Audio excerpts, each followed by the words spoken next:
When Vishen came on Bulletproof Radio, my podcast, he set a new record. There's been about 300 guests, and his record was for dropping the most F-bombs of any guest ever, which was kind of cool, actually, because I wasn't expecting that in knowing Vishen. It's because he coined some amazing words like unfuckwithable and rules and all the other things, which are really great ways of explaining some really complex topics. What else can I say about Vishen? Well, I could say lots of things, but one of the things that I'm going to do sort of to get even for that is I'm going to drop a lot of F words here. Is that cool? All right. The reason I'm going to do that is that we're talking about willpower today. Willpower is something that I used to make $6 million when I was 26. Unfortunately, I lost it when I was 28, which, by the way, every reporter who's ever written that always forgets the second sentence. Like, no, I've really been working like everyone else, but I just had this brief moment of money when I was young and didn't know how to keep it, which is a different skill than how to make it. And I was pushing with every fiber of my being because I was really, really tired. And I was using my willpower like you wouldn't believe. And yeah, I was fat. In fact, I was so fat that I'm like, never am I going to allow this to happen again. I've had 3 knee surgeries before I was 23, and arthritis in my knees since I was 14, and all sorts of other bad health stuff. So I was pushing against all of that weight, but I said, all right, willpower, here we go. I worked out 6 days a week, an hour and a half a day. I could bench press all of my thin friends while they ate French fries. And I didn't lose any weight. I cut my calories, cut my fat, I didn't lose any weight. And it just made me feel like there's a reason. I'm weak. It's a moral failing. All I need to do is push harder. So I got really good at looking at willpower. And you fast forward, way too much money and a lot of time, and I understand a lot more about willpower and specifically how you can hack it, because I believe now that the natural state of things is that they should be easy. And there's something to be said for working hard, but I'd rather work hard on an easy problem than work hard because working hard makes you a good person, even though it didn't have to be hard. It should only be hard when it's actually hard, not when you made it hard. So where does willpower come from? Willpower is a biological resource that you have. And there's all sorts of software thought patterns and things like that that can increase your willpower. You can do a hypnosis with Marissa. You can do other things that'll give you changes in your software. But at the end of the day, if you don't have enough basic energy in your body, you will not have the willpower that you were meant to have, because you can't make enough electrons in your brain and in your heart, in your gut, and in the rest of your body.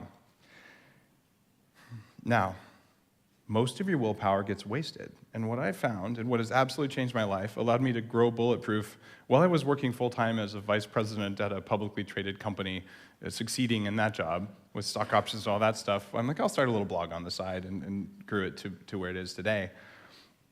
I did that because I was actively hacking my willpower.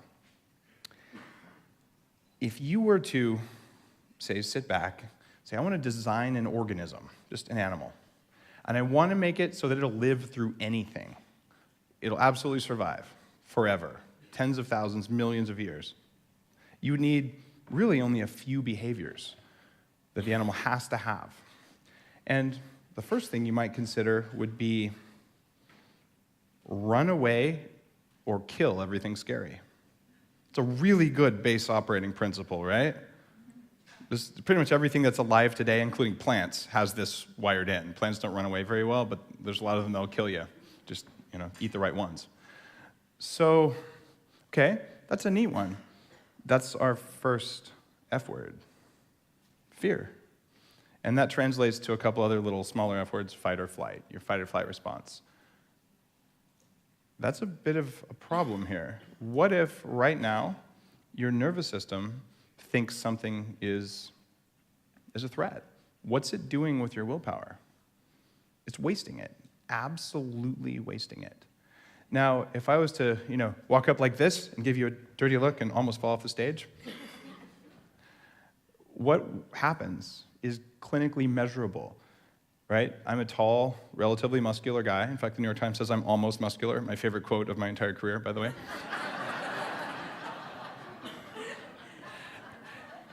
And I guarantee you that every guy in here is wired so that if I do this, because I'm taller than you, sorry, we're all a little bit ape, your skin got slightly sweatier. Your pupils dilated a little bit, and you got ready to run away, right? It doesn't matter if you're my friend. Like, if I do that, it's going to hit you. And we're all wired that way, and it's okay. But that part of us gets way, way out of control. So when it's time to go to sleep, and you have thoughts racing in your mind, what those are is fear. Something's going to kill me. I need to run away, or I need to be ready to kill it.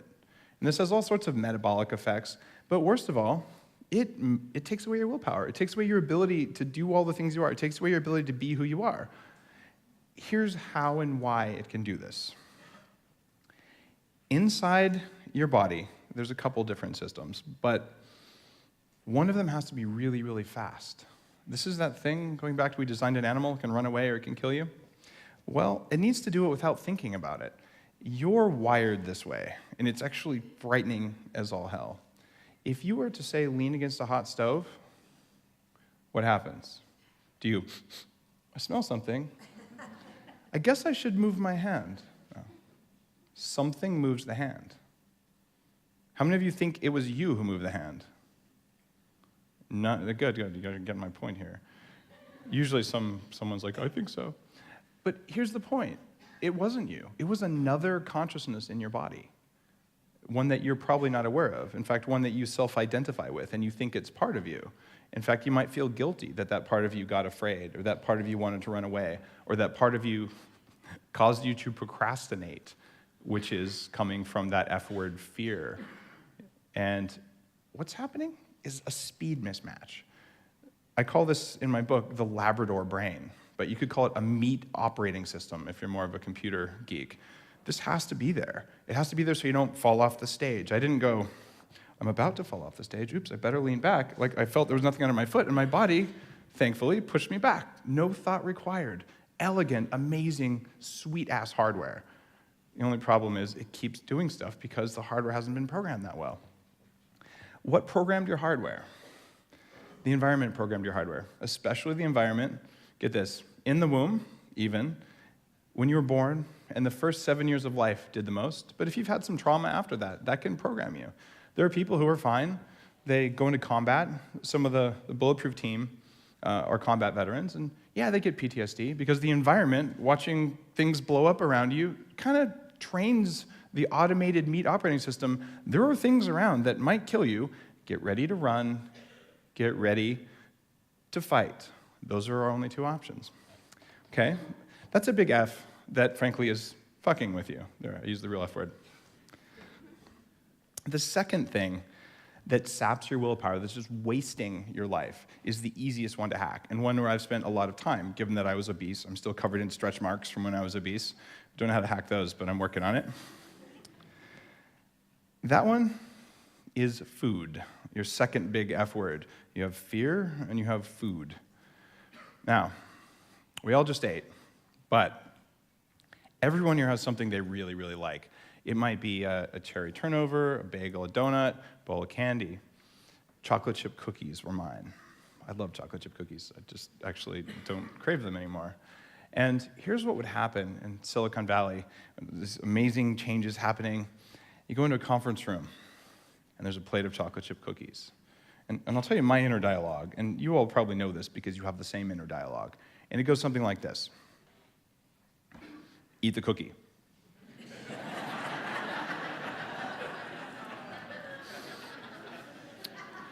And then you go, no, right?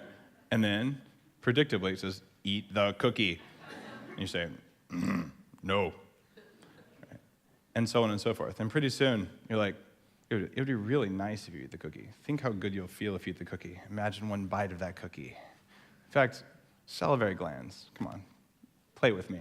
Who controls the salivary glands? Not you. The other little bastard in there.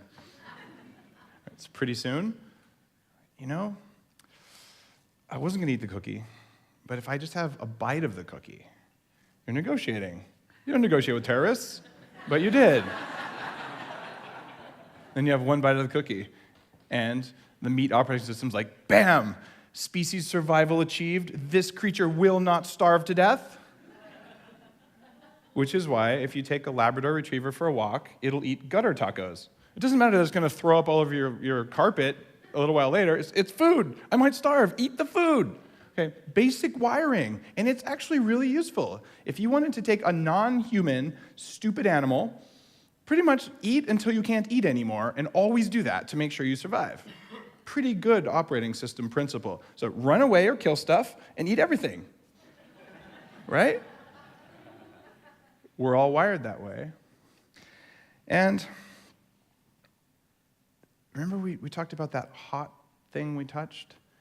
The part of you that said eat the cookie, and the part of you that convinced you to eat the cookie against your will, well, it's much faster than you. It's wired to respond to the environment, and it has something called a fast path in the brain. Your thinking, the part of you that's actually you, is a slow path. If you're going to think about something, you're going to use your prefrontal cortex. What's going on there is a little bit disturbing, because something else interpreted the environment. It probably changed the way you interpreted the environment, given that it sits between you and the environment, and it's seriously, seriously stupid, but seriously fast. You, on the other hand, are seriously, seriously smart and notoriously slow. The speed mismatch is a huge source of willpower drain, because that conversation about the cookie, eat it, no, what that did is that made you make a series of decisions. And those decisions are expensive. We've all heard that decisions are a finite thing. We have a finite amount of willpower. There's a great study done in Israel. If you're in jail and you want to get out, just get one of the morning meetings with a parole board, because they're fresh. They haven't made many decisions. You have a 90% chance of getting out of jail. You get the last meeting of the day, you have a 90% chance of staying in jail. It has nothing to do with what you did or didn't do. It has everything to do with how many decisions the people on the board made. So if you're sitting there and you eat a breakfast, and the breakfast makes you have food cravings at 10 a.m., and you've said, I'm not going to eat any food because I don't want to get fat, then you eat it, no. One decision, eat it, no. Another decision, eat it, no. Another decision. Pretty soon, your decision capacity has been drained for the day. And now, you need to make a decision. Should I buy that company? Should I go to the next A-Fest? I'm guessing that was an easy decision. But still, it was a decision, right? That is a major source. I would say at least a third to a half of where your willpower goes every single day, if you are not controlling that part of your biology. And I did not know when I was obese the difference between a craving and hunger. And it turns out hunger is a much gentler thing than a craving, but for most of us, they're so intertwined that I'll just have a snack, I'll just have a snack. The snacking thing actually means that you're giving in to this terrorist inside of you. But if you're using willpower to not give in to the terrorist, then you're burning up all your willpower. So most of us are sitting around much weaker than we should be, because we're either giving in to a terrorist or we're spending all of our time resisting the terrorist. That kind of sucks. There is a way around this. We'll get there. But we only have two F's. We have fear, we have food. Anyone want to guess the other F word for me? Yeah, you guys laughed. Good, you got it. It's fuck, all right? Okay, remember we wanted the species to survive forever? Okay, run away from scary stuff. Got it? Eat everything. Got it? Fuck everything. Okay? We've guaranteed species survival. Now, I'm going to explain a moment that happens in a person's mind. Okay, you're on a hot date. Things are getting a little hotter maybe than you planned, and maybe you didn't really plan any protection. Now, a logical person would say, well, let's just play, but let's not actually have sex because you might get pregnant. That little problem there, if it's not what you're trying to do. So here's what actually happens. That little voice that made you eat the cookie? If you don't have sex right now, you'll die. Okay? All of us have felt that, except the virgin in the back over there. I'm pointing at you. No. This actually happens. The same voice that said the cookie, if you don't eat the cookie, you'll die. And if you don't run away from that scary thing that's not actually a threat, you'll die. So what's sucking up your willpower? Well, you want to eat everything.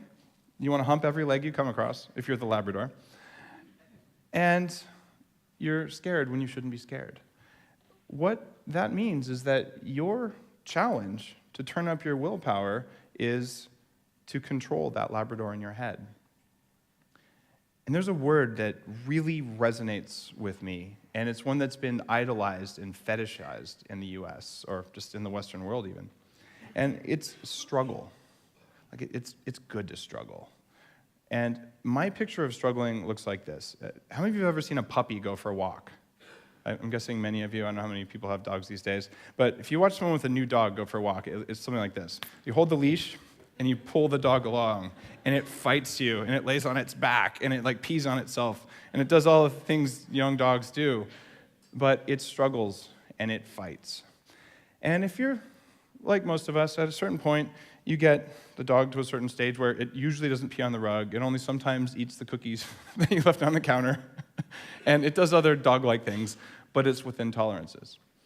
But other times, something amazing will happen. You'll see someone walking with a dog, and they stop, and the dog stops. They turn, the dog turns. In fact, the dog might even be a service dog, or a police dog, or any of the other extremely well-trained dogs, where it doesn't take any effort because the dog is attuned to its master. You have a Labrador in your head, and your job is to train that Labrador to behave like a service dog instead of to struggle all the time. The other thing that is most important for you to have the most willpower and for you to do the most good in the world that you want to do is you need to right now understand that that Labrador in your head is there for a reason. It is there to keep your meat alive, whether or not you're in there, and that it is not you. So if you're feeling guilty about the fact that you really wanted to have sex in that really bizarre way over there, dude, that's your dog. You may want to let your dog go play. That's all fine. However, for you to internalize that and then feel guilty about the things the dog does. You ate the whole pint of Ben & Jerry's? Yeah, there's a reason for that. It might be emotional. It's not because you're a bad person. It's not a moral failing. It's not because you're weak, which is what we're universally taught. It's because another consciousness that resides inside your meat that is faster than you and infinitely dumber than you convinced you to do it. Your challenge is to simply grow discernment so that you can figure out what's the Labrador and what's you. And when you learn how to do that, then you realize, okay, I've now changed my software, I'm now in charge, and then it comes time to doing the biological upgrades that I'm going to talk about in the next 20-minute talk. Because those biological upgrades give you more energy so that you can do more. One of the mistakes that you could make, though, is to pour on a lot more energy without having this precious understanding of what's going on inside your meat operating system. Because if you pour on a lot more energy, yet you're still struggling all the time, you're going to waste most of the energy on struggling, you're going to eat a lot more cookies, you're going to hump a lot more legs, and you're going to run away from things even faster. But you're not going to do what you wanted to do. That said, if you want to train the dog, you better feed it well, because anyone who's tried to train a hungry dog or a hungry child knows it's not possible. They really won't listen. They'll do it for treats for a little while, and after that, it's game over. So start managing your behaviors, your automated species survival behaviors, as if they're trainable and as if they're not your conscious behaviors. What you are doing, and this has been proven in psychological research, is that you're reacting to the people around you, to the environment around you, and then your conscious brain tells you a story about why you logically reacted. What really happened? Your body did what it was going to do. You felt what you were going to feel. You felt that, and then you decided why you felt that. But the story is a lie. And when I do the 40 years of Zen neurofeedback programming, I learned that, because when you have a lie detector on yourself for 10 weeks, every story I've ever told myself that's a lie, well, when a lie detector tells you that, you're like, damn, I really like that story. But that's not actually how it was. So what you just got is a very fast discussion of what happens inside your body. The biggest leak of willpower is applying your precious effort to things that are automated and urges from an untrained animal that's thrashing around inside your body. So it's all about training, and then it's about upgrading, which is where we're going to go next.